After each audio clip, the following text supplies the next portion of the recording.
Hello and welcome to the My Life Podcast. I'm Tony Clark, your host. My special guest today is Dr. Steve Miller. Now, Steve is an educator and teaches in the Inter-disciplinary Studies Department at Kennesaw State University. He's a researcher, entrepreneur, and speaker, having taught audiences from Atlanta to Moscow. Steve is known for drawing practical wisdom from serious research about near-death experiences and communicating them in an accessible and unforgettable ways. So more information about Steve can be found at his website.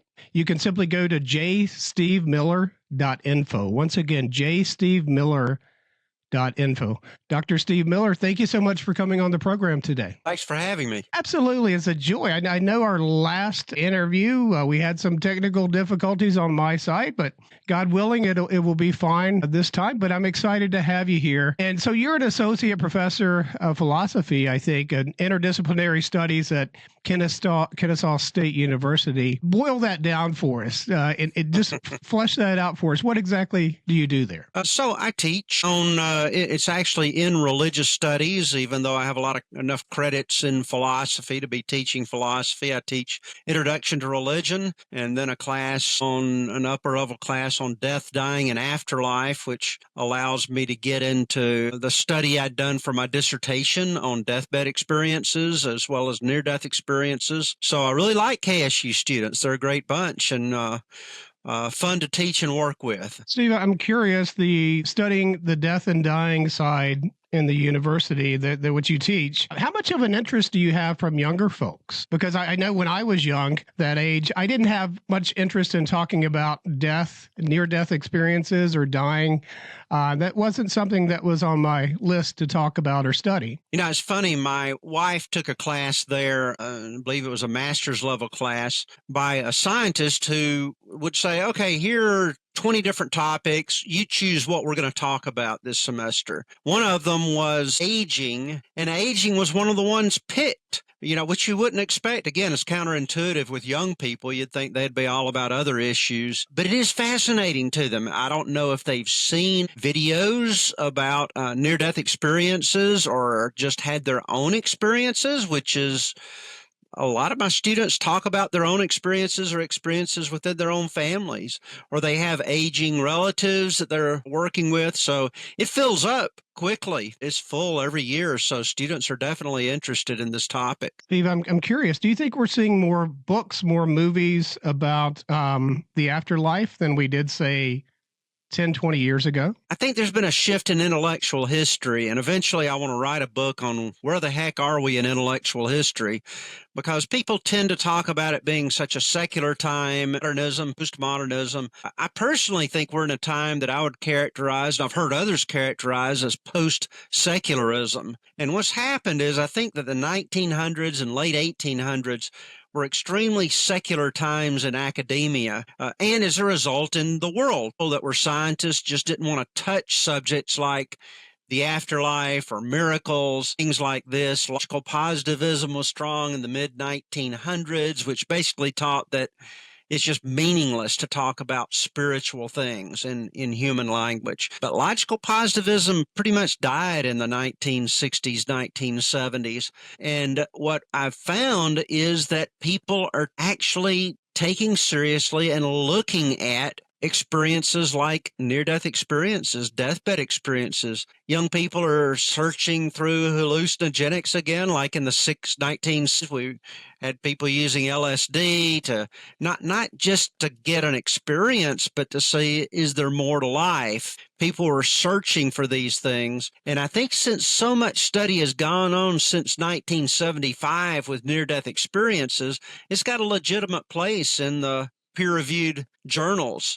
And increasingly, scientists, actors, all kinds of people on the web are actually talking about these things, or quite interested, with many believing in them. And so one of the biggest issues is not just to get people to take them seriously, but to say, well, here are the warnings if you get into this, because that doesn't mean you go to your local medium and try to get you a spirit guide. There are some things that we need to be careful of just because there's another side doesn't mean that it's all good over there. Absolutely. And that's fascinating. And another thing that I'm curious about, you're such an expert in this field, and you've written so many articles, so many books on this topic of dying and near death experiences. Excuse me. There was a spark in your life, apparently, that really got you interested in studying these things. Can you tell the audience what that was? Well, I should back up to my earlier testimony. When I was in high school, I went on a retreat because a girl I liked was going, which catches a lot of us guys, not expecting the Lord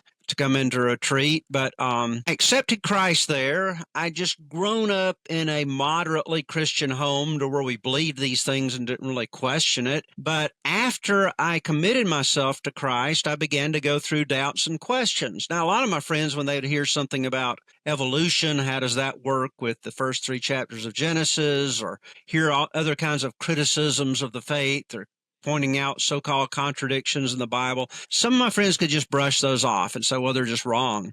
But I'd look at them and say, well, what if I'm the one that's wrong? I need to come up, and it would bother me, and I would go through periods of doubt and questioning.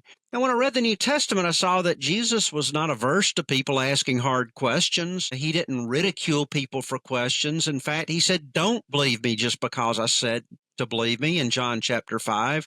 He said, look at the evidence. John the Baptist spoke of me, the Old Testament prophecies, look at my works. So since Jesus was not down on evidence, he wasn't expecting me to believe in blind faith, I felt like it was fine to research out the best side of things. After all, we're all after the truth. None of us want to believe a lie. None of us want to be naive. So throughout my early life, I was going through struggles with doubts and questions, finding answers, researching, and my college and graduate school career reads like a God search. I took a class on contemporary critiques of Christianity, studied classes that I thought would be hard for Christians to deal with at the secular university, like the University of Georgia, and studied those things out. So I've always been interested in this. Eventually, I came to a strong faith in Jesus that was based on evidence. But it wasn't until about 15 years ago that a relative asked me to read the little book, Heaven is for Real, about the little boy Colton who had supposedly had a near-death experience. I wasn't really interested. I thought there can't be any evidence here, just a private experience, and I don't know the family. Why should I believe them? And I read the book, and I thought, well, it's heartwarming. Maybe it happened, maybe it didn't. If it did happen, there's some evidence for the family there. But I saw a little blurb by a physician, a radiation oncologist, who said he had been studying thousands of these experiences, and they were consistent with this little boy's testimony of having a near-death experience. And I thought, somebody's been studying this? If so, if physicians and other intelligent people have been studying these, I want to get into the research. So that started my journey, which still hasn't stopped. For the last 15 or so years, I got a PhD, did my dissertation on deathbed experiences, wrote a 400-page dissertation on that. I was just shocked that there was all this research by people in the secular world that consider quite competent, out of places like Cambridge University, Harvard University, top universities, University of Virginia, studying these things. And I was just overwhelmed what specifically I was looking for was, is this an authentic experience or is it a hallucination? If it is authentic, what does it tell us about God in the afterlife? I was shocked, and I'm still shocked. There's just so much research out there, and it's fascinating. So I'll just say I kind of stayed away from reading the little paperback books about people's individual experiences because I didn't know much about them, didn't know whether to take them seriously or not. I wanted to stay with the best research, because people are not going to tend to just lie to your cardiologist about something. You have no reason to make up something. Yeah, and you mentioned being skeptical, and a lot of Christians are skeptical of near-death experiences. I'm just curious, what type of pushback do you get, or do you get pushback from the church, from Christians that are saying, regardless of your research, there's a book out there that's false. There's another movie out there that's just made up that's fraudulent. In other words, what type of pushback do you get from Christians, Steve? two types of people push back, the religious and the irreligious. And so you really have attacks from both sides. The irreligious people, the atheists, they don't want to believe in something that might be supernatural. Typically, I mean, there's some atheists who believe in the supernatural. They just think it's a natural thing that happens without God. But among Christian believers, I think a lot of them have heard people talk of near-death experiences that seem to point to New Age themes, or to somebody will have a near-death experience and will say, well, what I learned on the other side is that all religions are wrong, or all religions are right, and Christianity is Jesus was nothing special. And so when they hear these things, they're very skeptical, and they say, well, if these things are real encounters with the other side, a lot of them sound like they may be demonic. And I agree. I think with any kind of spiritual experience that is legitimate, if there are true prophets, well, there are also false prophets. If there are true visions, there are false visions, and we have to be discerning to tell the difference. So yes, I get pushback. The pushback that I typically see from Christian theologians, or people that are respected within Christianity, are people who've read the little paperback books of personal experiences, but have never found the real research. And so they're often responding to dangerous things that are being taught out there from what I would call anomalous experiences, not a part of the mainstream core near-death experience. So they've read those and said, hey, we need to warn people. And I agree. We don't need to believe everything we hear. You don't need to just go on the internet and start listening to experience after experience and assuming that these are all legitimate. In fact, I think if you try that tactic, what Google and YouTube are going to feed you are the experiences that have been the most liked by people, which are typically the ones that differ from the core experience. So you're tending to be feeding yourself anomalous experiences, or experiences told by people who are trying to get good ratings on their Facebook site or, YouTube site or something. So there's a great temptation to modify your experience in order to get a niche audience into it. So we have to be careful of those. So I think a lot of the criticisms are legitimate. They just throw out the baby with the bathwater because they've never really gotten into the legitimate research to see that what I see is that these are very, very compatible with what I see about visions in the Bible. Absolutely. And speaking of well-respected theologians and those that are respected within Christianity, I think your latest book, Is Christianity Compatible with Deathbed and Near-Death Experiences? You've got a foreword by Dr. Gary Habermas, and he's pretty legitimate the last time I checked. And one of the themes I think you cover in this book is the surprising presence of Jesus across religious backgrounds, across different cultures around the world. There seems to be a surprising presence of the Jesus of the Bible in some of these NDEs. Is that correct? Now, that was a surprise finding. I was really fine theologically if there were very few reporting Jesus, because I see near-death experiences in general as more of a general revelation, where God's getting people's attention to say, listen, there is a God, there is an afterlife. Hey, I'm a God of love, I love you. And it starts off people in their seeking. So a lot of apologetics, such as when you look at the beginning of the universe and you say, wow, something needed to have started this whole thing. Or look at the complexity of nature in our own human bodies and say, this is profound design. I think it leads me back to believe in a designer to design it all. And he must have been extremely smart, extremely powerful. Well, that leads us to God. It doesn't necessarily lead us to Jesus. So I think a lot of near-death experiences are just kind of general God getting in touch with you. And we see that a lot in the Bible as well when we see visions. Sometimes we just see an angel come to someone and give them some direction. The Apostle Paul, he didn't get the whole gospel with his vision. I think God wants to start us seeking. So I wasn't expecting to see a lot of Jesus in near-death experiences, but as I was studying, what I did is I went in to study about 150 consecutively submitted experiences to a physician, Dr. Long's NDERF site, NDERF, and you can look at it. But what he's done is set up a website where well over 5,000 people have sent in visionary experiences. It's about near-death experiences. So the majority of them probably are near-death experiences, but he lets just anybody put it up there and doesn't tinker with them so that he can't be accused of cherry picking the ones he likes, which I appreciate. So you don't take every one of those seriously, because some people may have mental illness. They may have actually taken LSD but didn't tell anybody. We don't know. They're not personally interviewed and selected by a cardiologist. But if you take enough of them, you can see, okay, what is the core experience? And as I was looking at those, and I especially wanted to see how many of these are really against Christian doctrine, like making statements that seem very New Age or supporting other belief systems. And really, I found very few. There might be 1 out of 100 or something that will be talking about seeing some kind of foreign god or preaching some kind of doctrine that goes against the Bible. They look to me like they were basically holding to a core experience, like, hey, I got hit by a car, or I had a cardiac arrest. They revived me.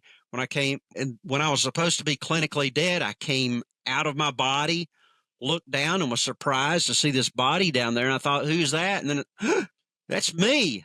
And so you come out of your body, you may go through a tunnel, visit with deceased relatives, visit with angels, have a life review. You may find yourself in a place of great beauty where neither time nor space seems to be as it is in the regular world, see colors you've never seen. And so, and then maybe have a decision about whether or not to come back or not. And they come back saying, and you ask them, well, was this, just how real was this? And they'll say, it was real. It was as real as me talking to you right now. No, it was more real than this. And so that's kind of the core experience, which I found over and over and over in those 100, I think I looked at 147 of them, because I wanted to be able to narrow down the ones that were where somebody just said it was a vision, but it really wasn't a near-death experience, and wanted to have at least 100 that I would come out with. But within that, I kept seeing Jesus in a lot of them, and I thought, well,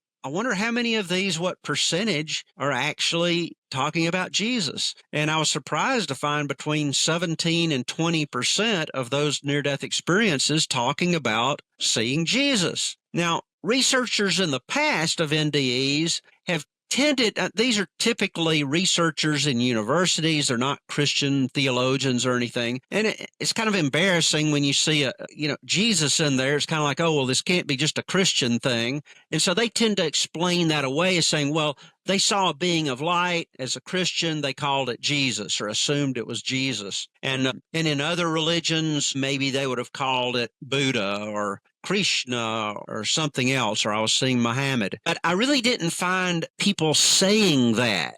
When they saw Jesus, they would say, I knew it was Jesus, and it may have been distinct from the general being of light, who I would think was God the Father showing himself. But then they would say, no, I saw Jesus and I knew him. Some would say, oh, I saw nail scars in his hand, or he somehow visually told them. One person, I said, well, how did you know it was Jesus? And he said, I've thought about it and I've thought about it, and I can't really tell you. I can just tell you that I knew it was Jesus, which is consistent with near-death experiences where people are not communicating so much in words out audibly, but they'll say they got on the other side, and when they were communicating with angels or deceased relatives, they were just speaking mind to mind. So this was shocking to me, and I thought, well, people could explain it away as saying this was their expectation of death. But one of the things we found out through near-death experiences is that expectations don't seem to fit into what people are experiencing. I mean, you think your typical Christian, what's going to happen? What does he think is going to happen at his final death? Well, you're probably going to come before God, have some little talk or whatever, going into eternity. You're not expecting to look back and see your body, talk to some angels about these things, have a life review that's not really your final judgment. You're not expecting any of these things, really. And so that's one of the odd things about near-death experiences, is that they're not for Christians or non-Christians, especially atheists. You're expecting boring nothingness on the other side, and you have this experience like everybody else. So I don't think you can just whisk away Jesus as a part of an expectation or an interpretation that Christians put on it. Besides, some people that are not Christians are seeing Jesus as well. It's kind of like the man in white that Muslims are often reporting seeing in a dream. They're not given the gospel. The Muslims don't even necessarily know it's Jesus. They know it's a man in white, but maybe they're told to go talk to a person about it. And the more they authentically seek, they'll find somebody who says, that sounds just like the Jesus that was in Revelation. Look at this. And I'll say, oh my goodness, that was Jesus that I saw. So, this is a powerful thing. It's not just Christians experiencing him. And for some reason, God has been just throwing these in front of me with people that I know and trust. In other words, I'm usually out there researching the best researchers, and those best researchers also have experiences that they've uncovered with Jesus, and they'll mention them in their books and in their research. But now I'll go to church and tell people what I'm studying, and they'll say, let me tell you about my experience. And one person at my church that I respect, he works with banks, helping them with their investments, very intelligent person, probably in his fees, no reason to be lying to me. He told me about being in a sepsis condition where you didn't know whether you're going to die or live. Nobody knew. But during that time, he saw Jesus in his near-death experience. And I was just shocked. I mean, this is just a person I'd randomly just gotten to know at a men's small group meeting of like 5 people. And another person in the group said, I was going through some doubts in my early Christian life. And Jesus appeared to me and said, don't you see, what I went through for you? And talking about his death and crucifixion. But these were not crazy people. These were people I knew who were vouched to me through other people in the church who know them. They're not writing a book trying to sell it to me. Why would they be lying? And so I'm seeing these appearances of Jesus. I don't know if it's always happened and people in the 1900s just didn't talk about them, or if God's working in a new way and it's happening more often. But I'm seeing these all around, and they've been powerful for me personally to reaffirm and to strengthen my own faith. Well, definitely.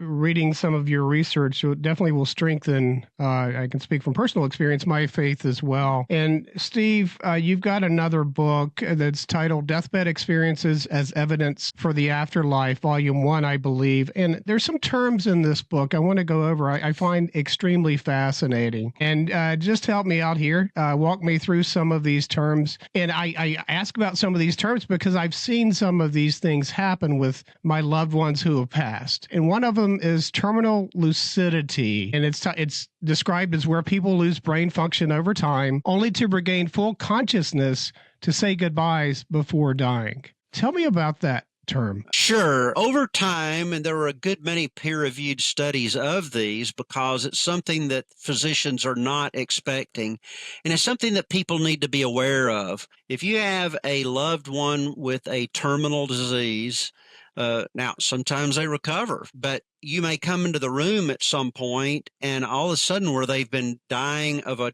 brain debilitating disease such as Alzheimer's, where the brain is essentially being destroyed, or your brain is being destroyed by a tumor that's not just pushing your brain aside, but it's replacing your brain tissue with the tumor. And so you're not expected to come away from this. You've been slowly going downhill. Now you're comatose. It's toward the end. And suddenly, a lot of people, they'll come in one day and their loved one is perfectly lucid, talking to them, saying maybe if they need to get right with somebody they haven't been so right with, maybe they have some business they need to do toward the end. Maybe it's just that God's being nice and giving them everyone a chance to say goodbye to each other. But for some reason, they'll become extremely lucid toward the end, and it's typically within a day or so that they die. Now, how could they have known that they were about to die to say their goodbyes? Doctors, a study was done, I believe it was in the British Medical Journal, of physicians and how when somebody's going through an extended death like this, how accurate are they in determining a person's time of death?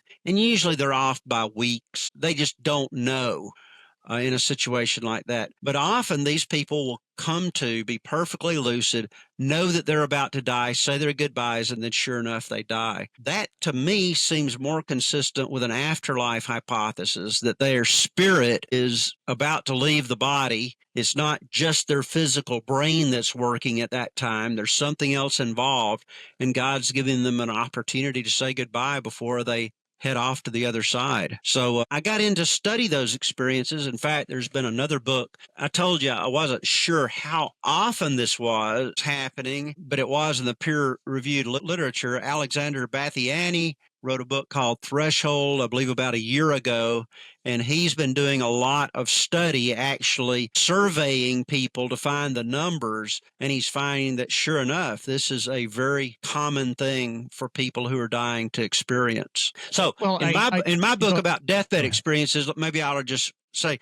there's several types of experiences that happen near death that have been studied. One of them is terminal lucidity, as I just mentioned. Another would be deathbed visions, where people just before they die or just when they're getting toward death will start talking about visiting with deceased relatives and angels on the other side. At a New York hospice, within the last 10 years or so, a study went on where they would interview the patients each morning, because often people don't talk about these things when they happen, but they would actually interview the patients who are dying each morning, and found over 80% of them having these deathbed visions. And they've been studied for a long time. A physicist studied them back in the late 1800s and was just shocked that one of the first ones that really shocked him into realizing these were real is his wife was a physician.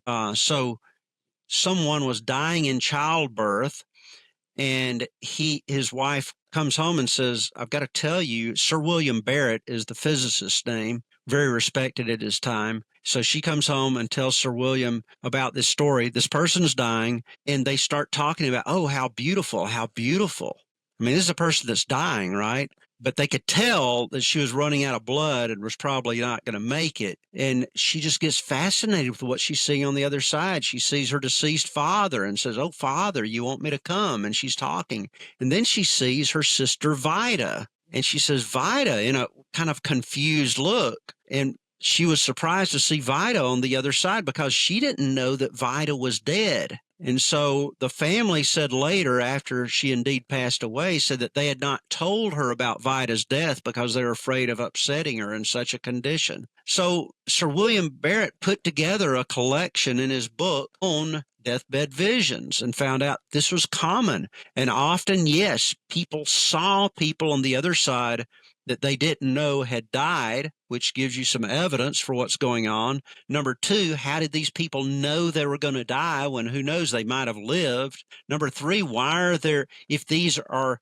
hallucinations, why aren't they incredibly varied like hallucinations are? Why are they so consistent? And then odd things like children, when they reported seeing angels, would report them not having wings. Now, the popular culture tells us that all angels have wings, but that's not biblical. The Bible never says all angels have wings. There's some biblical creatures in the Old Testament that it said had wings, but they were never identified as angels. So why would these children, if they're just regurgitating what they've known in this life or heard about angels, why wouldn't they see angels with wings? Sir William Barrett thought about all this, and he said, I think it makes more sense that these are real experiences. So there's terminal lucidity, there's deathbed visions, crisis apparitions, where someone will die far away that you don't even know they're dead, but then they appear to you. You say, ooh, that sounds kind of new agey, but think about it. Jesus' transfiguration, he visits with two long deceased Old Testament figures, Moses and Elijah. Deathbed visions, where do we see them? Stephen in the New Testament. He's being stoned to death, and before he dies, he sees He sees Jesus. So we see these biblically, we see them extra biblically, and I believe there's a lot of good evidence there. Well, it certainly seems that way. And another term, I'll just, this is the last term I want to go over from this book, is shared death experiences. And it stated where healthy people experience a part of their loved one's death experience. What the heck does that mean, Steve? Yeah, one of the biggest criticisms of the secular critics is they'll say, well, it's maybe there's some kind of a DMT type substance that's released in our brains when we're dying, and that gives us a hallucination. And they try to explain these things naturalistically. Maybe it's because many dying people lack oxygen, and it could be oxygen deprivation. Well, number one, as we've said, oxygen deprivation and DMT, things like this, they don't cause a consistent experience. They cause hallucinations. So why is it so consistent? But another thing it doesn't explain is somebody else that's not dying experiencing that. So the dying brain hypothesis would be typically what people use to try to explain these in a naturalistic way, as opposed to the afterlife hypothesis, which suggests that this is really an encounter with God in the afterlife. So the shared death experience, and I might have mentioned this earlier if some of you have listened to just the audio part of this, but I had read about them. But when I began talking to my relatives about these experiences I was studying, I'll have relatives, people that I know and trust, saying, well, let me tell you about my experience. And I'm like, why haven't we ever talked about this? This is more exciting than anything we've ever talked about. But people don't tend to until you give them permission. So I have a relative, Bucky, who taught history most of his life. He's got a master's degree in history, well respected, just a nice guy. No reason for him to be lying to me. I told him what I was studying, and he told me about his shared death experience. About 3 o'clock in the morning, he wakes up. He said it just felt like something huge, like a Mack truck was on his chest, like people when they talk about having a heart attack, what happens. His spirit came out of his body. He was looking down on his body, saw a tunnel in the corner of his room that maybe you could go through, maybe not, who knows what, talked to some heavenly creatures, came back into his body, woke up in a cold sweat because this was so realistic. Immediately the phone rang, and it was from a hospital, I believe a couple of hours away, a nurse telling him that his dad had just died of a massive heart attack. Now, had his dad been there in the hospital suffering from a serious heart condition, you might explain this away and say, well, he was expecting him to die. Maybe this is some psychological, physical thing that happened. But as far as he knew, his father was fine. He had just had a medical, like a yearly physical within the last couple of weeks. He thought he was fine. How in the world do you explain that remarkable timing? But again, Bucky was not dying at the time. You can't explain this away as being his dying brain or a characteristic of a dying brain. This just came out of nowhere. And it's the same way with the crisis apparitions. When people get a visit from someone who just died, their brain is not dying. So you can't just whisk it away with some naturalistic expression. But again, these are pretty common. In fact, Raymond Moody, who wrote the first book on near-death experiences in 1975, later wrote another book on the shared death experience, giving a lot of people he had interviewed who had had those. Again, truly, truly fascinating. And you've talked about critics of these near-death experiences. And one of the arguments, Steve, is that highly intelligent people, those who have many degrees, they're well-versed. In essence, they can't believe in these things. But you wrote a book, Faith is Not Blind, a brief intro to contemporary arguments for the existence of God. And I think within this book, the question is, why do so many intelligent, informed people believe in God, contrary to charges that they sacrifice their reason to meet emotional needs? And so in your studies, you're finding that folks that have many degrees that are highly intelligent, they're finding a way to discovering God through some of these things. Is that correct? That's correct. I've always been fascinated with people's stories. I read all kinds of biography, great businessmen, great intellectuals, great scientists. It fascinates me how people think. So when I wrote this book, it is called Faith That's Not Blind. It's a little book. If you don't like to read a lot, if you'd rather watch videos, you can get through this pretty quickly. And what I do is, rather than writing a big book, there have been a lot of big books on the existence of God, I thought, what we really need is an introduction to the many different arguments that have compelled people to believe in God. So I've got 17 lines of argument for the existence of God. One of the arguments is near-death experiences. So I just give 2 or 3 pages summarizing the evidence and saying why some people have been brought over to faith through such experiences. So near-death, deathbed experiences, miracles. Really, interestingly enough, that cluster of near-death, deathbed, and miracles is probably, when I survey my students, this is in a public university, not a Christian school, and so I've got all kinds of people there. I've got atheists, Mormons, Muslims, Buddhists, Christians, all kinds. But I asked them to rate each of these 17 arguments on a scale of 0 to 10 as to which are the most compelling. So a 0 would be no evidence at all if they hear about near-death experiences, or something. A 10, if they give it a 10, that means completely compelling. How do you get around this? Got the moral argument. Where do morals come from? They seem to be objective to us, but how could that be under naturalism? So what I found was people like people stories better than just arguments. And so I would try to get an example of someone who this really appealed to.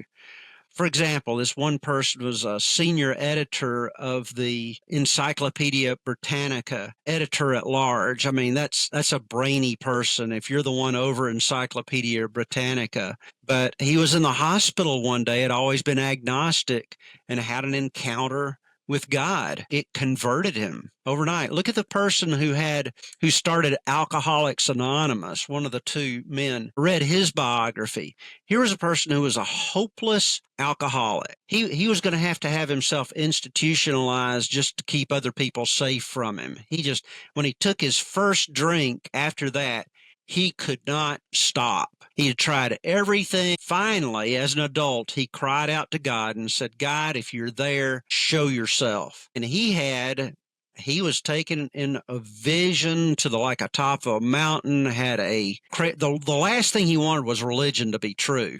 But he had this visionary experience of God, after which he never wanted to drink again and was sober the rest of his life. That's why in AA and NA meetings to this day, God is all over it. Now, they've kind of reduced God to a higher power to make sure atheists and agnostics and people who don't really care to think about God will be in it. But pretty much people know it's talking about God, right? It's a higher power. Where is this guy? Must be God. But these people had experiences or were convinced by certain arguments that God must be real. These are great philosophers. Immanuel Kant. If you want to look cool, your college friends carry around Critique of Pure Reason as if that's your fun reading. But he had written, one of his statements in life was that, the 2 things just grow increasingly on me over time that I can't get away with. I'm butchering it here. But he said, that the starry heavens above and the moral law within. These 2, the older he got, the more they impressed him. And then you look at scientists like Sir Isaac Newton. He was one of the, if not the most foundational science in the area of physics.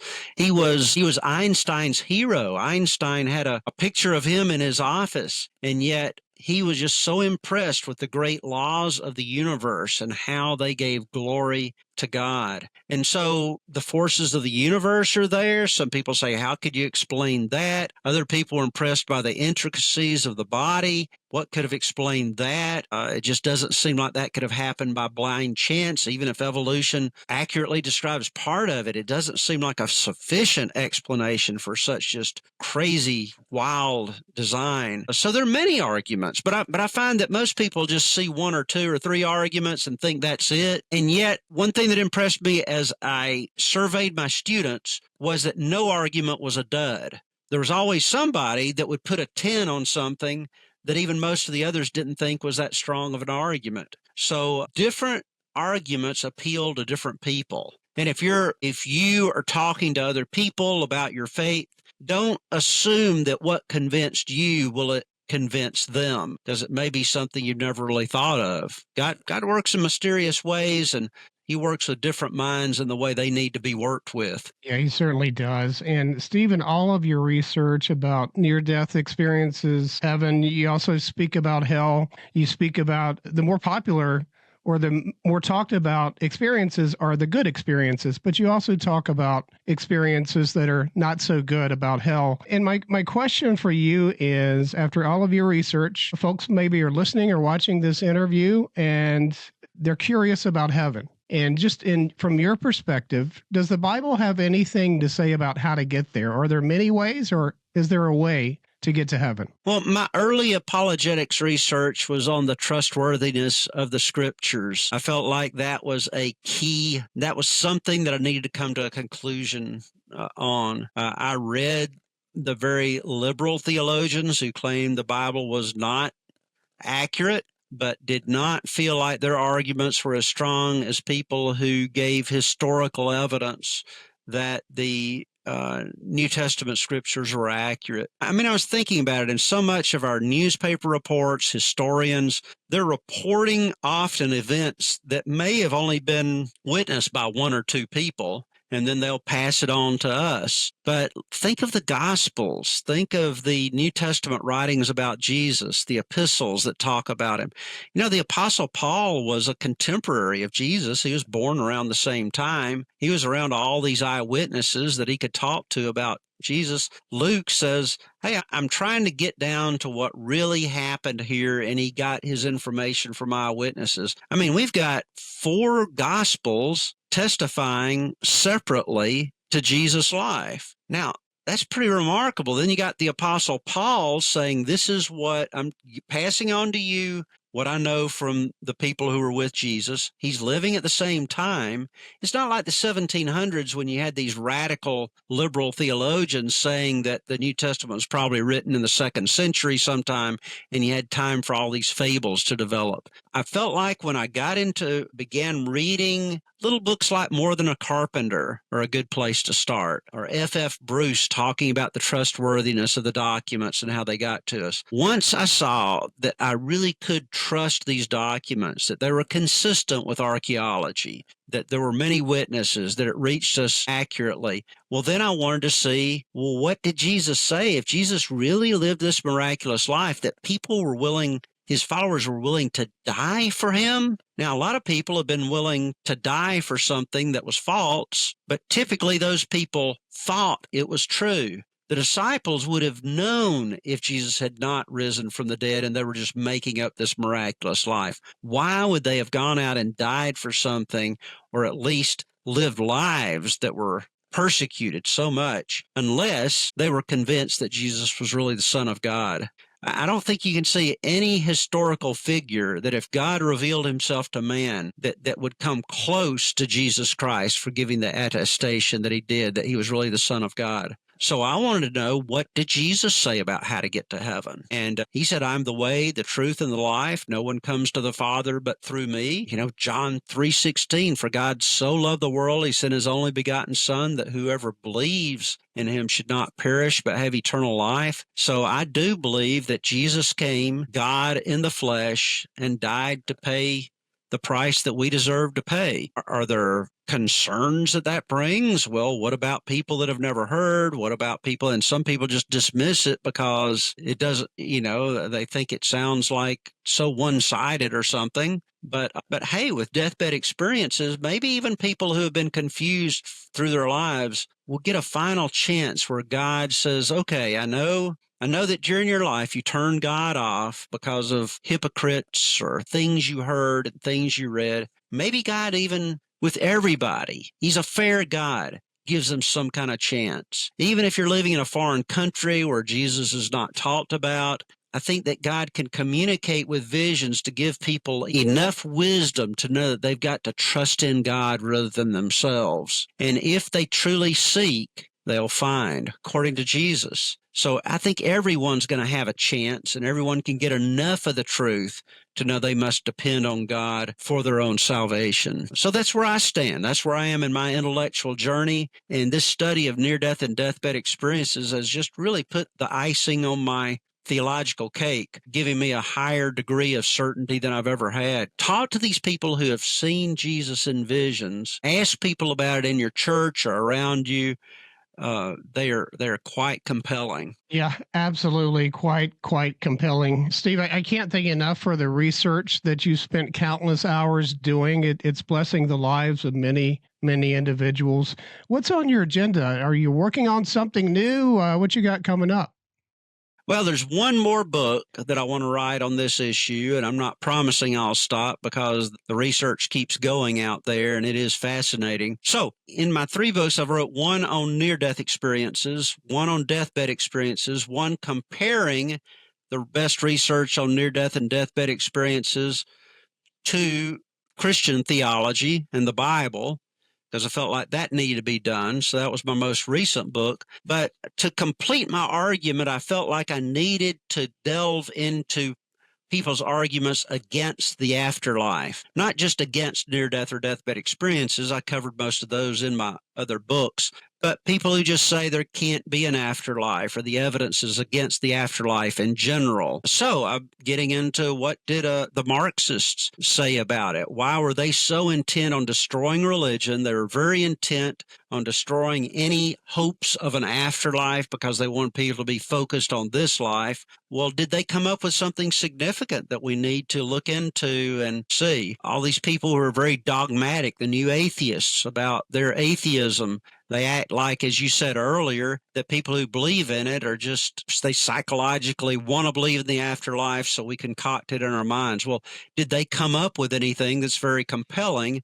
And I wanted to see and be able to respond to what they were saying in order to complete my line of arguments. So that's what I'm working on now. Maybe it'll be finished by the end of the year. I can't ever tell on things like that because I always get into more research than I think I'm going to. But it's fascinating as well. And so far, I can tell you that it's only gone to reassure me that we're on the right side of this thing, that typically these skeptics are just not studying the research. It seems like they don't want to believe, and that's why arguments against the afterlife, no matter how flimsy, appeal to them. That's where I am so far. We'll see where we get as I finish my research. Well, Godspeed, and very well stated. Folks that want to read more of your book, Steve, they want to support your work. How can they do that? Sure. Well, I don't make a lot off these books. I spend so much time in research and writing that I would do better working at Taco Bell by the hour. So I write them as a ministry. And in fact,